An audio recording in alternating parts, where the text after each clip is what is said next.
కర్మ నుండి ఎవ్వరూ తప్పించుకోలేరు. మంచి చెడు ఆలోచనలు తరచూ మన మదిలో మెదులుతూనే ఉంటాయి.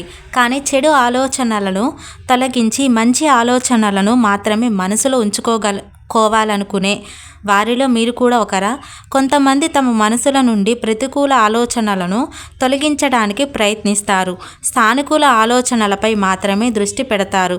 మన మనసు నుంచి ఏదైనా విషయాన్ని, లక్షణాన్ని తొలగించుకోవాలనుకుంటే ముందుగా మెదడు పనితీరును అర్థం చేసుకోవాలి. కేవలం ఆ లక్షణానికి మరిన్ని అలవాట్లు జత కావటమే ఉంటుంది. కాబట్టి ఏది మీరు తీసేయాలనుకోండి, చెడు లక్షణాలున్నా మంచివిగా మార్చాలని అనుకోండి. మరింత సానుకూలంగా జీవితంలో ఒడిదుడుగులు ఎదురైనప్పుడు మనసు చంచలంగా మారి నెగిటివ్ థాట్స్ అనేవి రావటం మొదలవుతుంది. మీరు కళ్ళు మూసుకున్నప్పుడు మిమ్మల్ని మీరు చూడలేరు.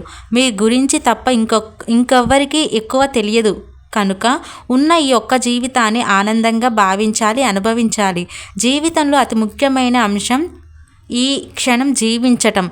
ఎవరేమనుకుంటున్నారో, ఏం ఆలోచిస్తున్నారో అనేది ముఖ్యం కాదు. ప్రస్తుతం మనం సజీవంగా, సంతోషంగా ఉండటం ముఖ్యం. మీలోని ప్రాథమిక చైతన్యంపై దృష్టి పెట్టండి.